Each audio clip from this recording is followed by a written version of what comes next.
Olá, pessoal! Nesse vídeo falaremos sobre eletrodinâmica, especificamente sobre geradores elétricos. Este é o mapa mental 5 de 7. Um gerador elétrico é todo elemento de circuito capaz de transformar qualquer outro tipo de energia em energia elétrica. Exemplo de geradores elétricos: uma pilha ou uma bateria. Os geradores elétricos produzem DDP, que, por sua vez, induz uma corrente elétrica. O símbolo de um gerador é este apresentado nesta figura. O gerador sempre possui duas barrinhas paralelas entre si, uma maior representando o polo positivo, uma menor representando o polo negativo. Além das duas barrinhas, sempre será acompanhada de um símbolo de resistor, porque parte da energia que o gerador produz é consumida por ele mesmo na forma de aquecimento, energia térmica. Chama-se E a DDP interna do gerador, força eletromotriz. R é a resistência interna do gerador. I é a corrente produzida por ele. E U é a DDP externa, entregue pelo gerador ao circuito. A equação do gerador é simples.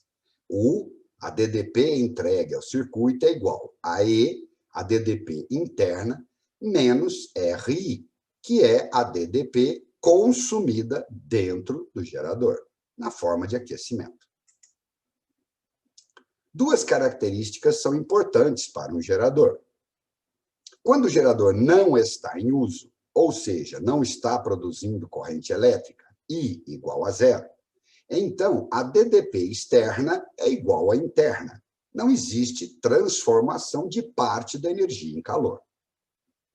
Por outro lado, se a DDP externa é nula, ou seja, o gerador foi curto-circuitado, provocamos um curto-circuito no gerador, então nós temos a maior corrente possível, chamada corrente de curto-circuito, calculado como E, a força eletromotriz, dividido pela resistência interna.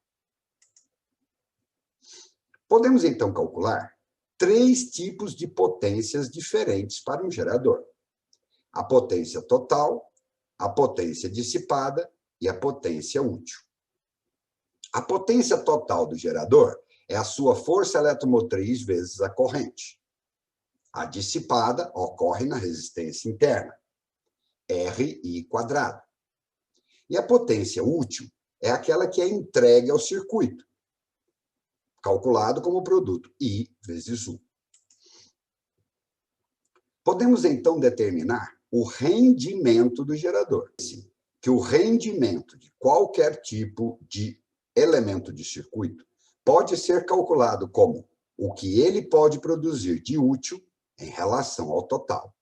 No caso do gerador, U é a DDP externa útil, E é a força eletromotriz ou DDP total. Podemos fazer uma associação de geradores de duas maneiras diferentes. Primeira, geradores em série.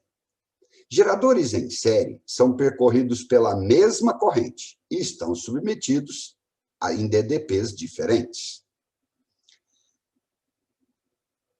O gerador equivalente pode ser calculado como força eletromotriz equivalente à soma das forças eletromotrizes dos geradores e a resistência equivalente à soma das resistências de cada um dos geradores. Associando os geradores em paralelo, devemos fazer uma observação. Só é possível fazer associação de geradores em paralelo que possuem a mesma força eletromotriz.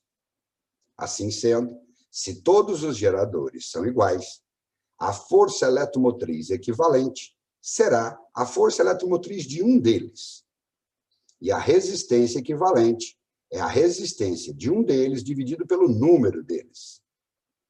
A grande vantagem de associação de geradores em série é que nós aumentamos a força eletromotriz. A grande vantagem da associação de geradores em paralelo é que nós diminuímos a resistência interna. Podemos, então, criar um circuito elétrico simples. Esse tipo de circuito é assim chamado porque possui apenas gerador e resistor. Podemos calcular a corrente elétrica que circula em um circuito elétrico simples pela lei de Pouillet. A lei de Pouillet determina que a corrente que percorre um circuito simples nada mais é do que a força eletromotriz do gerador, dividido pela soma das resistências interna e externa. Muito bem. Encerramos o mapa mental 5 de 7 sobre eletrodinâmica, geradores elétricos. Um abraço.